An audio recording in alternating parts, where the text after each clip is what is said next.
Good morning, everyone. Fifth class. Today is 30th of December और day है Wednesday. हम कर रहे हैं रिवीजन मैथ्स मैजिक. तो थर्ड चैप्टर से आज एक क्वेश्चन लेते हैं. बहुत ही अच्छा क्वेश्चन है. इसमें बोला है कि right the area in square centimetre of the shapes below. ठीक है. मतलब कि यहाँ पे हमने एरिया निकालना है. एरिया का मतलब क्या होता है? एरिया होता है कि किसी जैसे कि यहाँ पे ट्रायंगल आपको दिख रहा है कि इसने जो वो कितना स्पेस जो वो कवर करके रखा है. ठीक है. मतलब कि यहाँ पे एक पेज ले लिया मैंने. इस पेज का जो वो ये जो ट्रायंगल है बीच में इसने कितना एरिया कवर करके रखा है इस पेज का. ठीक है. तो एरिया भी हम कई सारे मेथड से निकाल सकते हैं. वैसे यहाँ पे जो एरिया हमने निकालना है वो निकालना है स्क्वायर में. एरिया वैसे भी स्क्वायर में ही निकलता है, लेकिन यहाँ पे इंटरेस्टिंग बात ये है कि यहाँ पे जो वो पहले से ही स्क्वायर बने हुए हैं. आपको बताना है कि कितने स्क्वायर में जो वो ये आ रहा है. जैसे कि एक स्क्वायर हो गया, ये दो स्क्वायर हो गया. जैसे कि छोटे छोटे डिब्बे आपको दिख रहे हैं, ये जो वो स्क्वायर है. स्क्वायर होता है जिसकी जो वो सभी साइड जो वो इक्वल होती है. वैसे ही ये जो वो एक स्क्वायर के जैसे बॉक्स बने हुए हैं और बॉक्स के अंदर जो वो ये फिगर जो है वो यहाँ पे शेप्स जो वो यहाँ पे बनी हुई है. तो आपने सिर्फ बॉक्स कैलकुलेट करना है कि कितने बॉक्स जो वो इसके अंदर, मतलब कितने बॉक्स को ये कवर कर रहा है. वही इसका जो वो एरिया हो जाएगा. ठीक है. जैसे कि मान लो इसका 6 आ रहा है तो 6 स्क्वायर सेंटीमीटर. ठीक है. 6 स्क्वायर सेंटीमीटर, क्योंकि यहाँ पे 1 सेंटीमीटर का ये जो वो स्क्वायर है. मतलब कि 1 सेंटीमीटर, जैसे मान लो यहाँ पे ए स्क्वायर है तो यहाँ पर भी 1 सेंटीमीटर, क्योंकि स्क्वायर की सभी साइड जो वो इक्वल होती है. 1 सेंटीमीटर इस साइड भी है, 1 सेंटीमीटर इस साइड भी है, 1 सेंटीमीटर. ठीक है. तो 6 बॉक्स आ रहे हैं, मतलब कि 6 स्क्वायर आ रहे हैं, तो 6 स्क्वायर सेंटीमीटर इसका एरिया आ जाएगा. ओके. तो चलिए देखते हैं. बहुत ही इंटरेस्टिंग है. ट्राइंगल देखिए. सबसे पहले ट्राइंगल.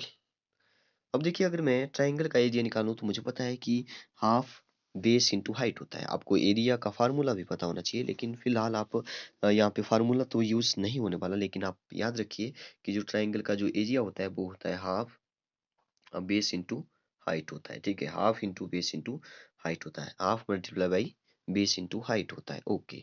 जो रेक्टेंगल है, रेक्टेंगल का जो एरिया होता है, रेक्टेंगल का एरिया होता है लेंथ मल्टीप्लाई बाई ब्रेड्थ.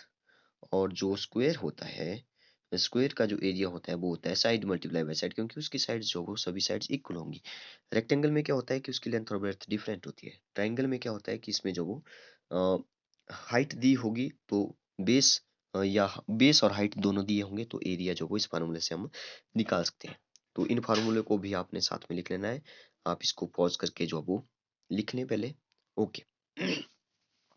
तो ट्रायंगल देखते हैं. हमने तो कोई यहाँ पे फार्मूला यूज नहीं करना है, क्योंकि यहाँ पे स्क्वायर ही हमने काउंट करने हैं कितने स्क्वायर में ये आ रहा है. अब देखिए, अगर मैं ट्रायंगल का यहाँ से देखूं तो यहाँ पर ऐसे दो स्क्वायर जो वो यहाँ पे आ रहे हैं. तीसरा ए वाला आ रहा है. ठीक है. अब ये आधा है और ये भी यहाँ पे आधे से थोड़ा सा ज्यादा है.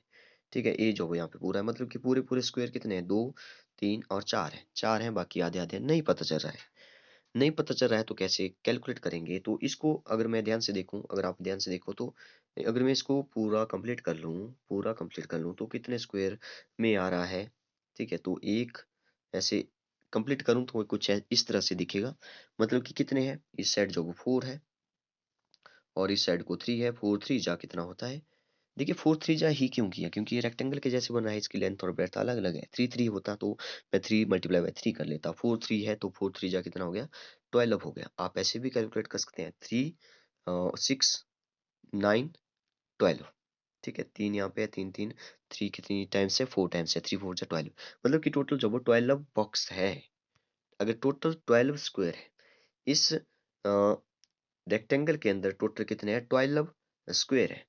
अब आप देखिए, इसको मैं अगर ये बीच में से काट दूं तो 12 का हाफ कितना हो जाएगा? 6 हो जाएगा. इसका मतलब है इस ट्राइंगल में जो वो 6 स्क्वायर सेंटीमीटर जो भी इसका एरिया है, इसका एरिया निकाल दिया मैंने 6 स्क्वायर सेंटीमीटर. आई होप कि आप समझ गए होंगे. वैसे ही हमने सभी का निकालना है. ओके. चलिए देखते हैं सेकंड फिगर, सेकंड शेप.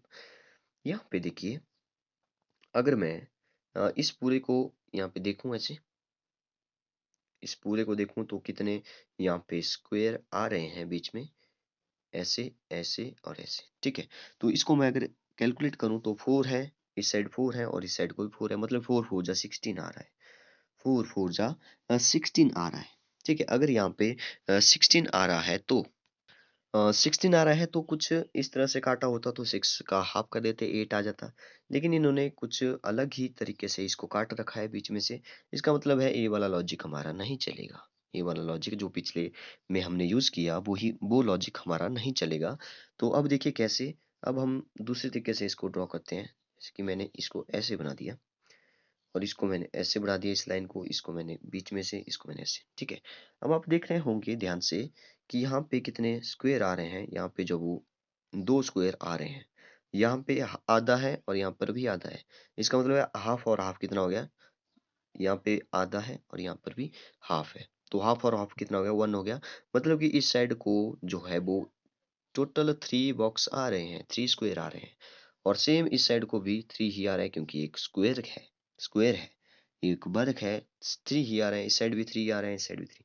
3 कैसे? क्योंकि 2 तो यहाँ पे बन रहे हैं, आधा और आधा कितना हो गया? एक पूरा हो गया, 1 हो गया। तो इसका मतलब है 3 आ रहे हैं। तो स्क्वायर का जो एरिया निकालते हैं वो 3 जा करते हैं, साइड मल्टीप्लाई बाय साइड। तो 3 जा कितना हो गया? 9 स्क्वायर सेंटीमीटर इसका सही आंसर हो जाएगा। आई होप कि आप समझ गए होंगे। नेक्स्ट देखिए, इसको अगर आप ध्यान से देखिए, तो इसको आप ऐसे देख सकते हैं, ध्यान से देखिए। अगर मैं इसको पूरा ड्रॉ कर लूँ तो कुछ इस तरह से दिखेगा।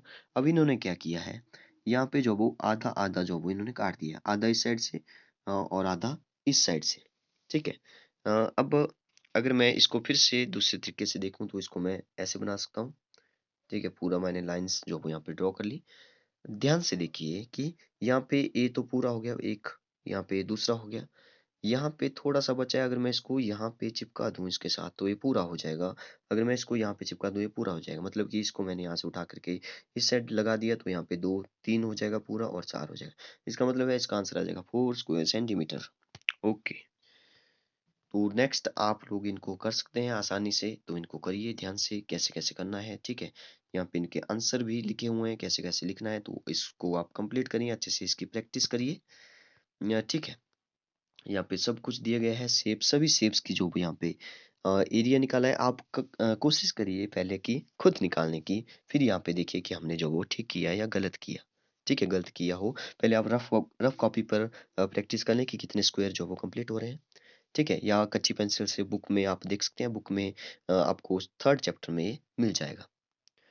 ओके, आज के लिए इतना काफ़ी है। Okay, thank you and have a nice day.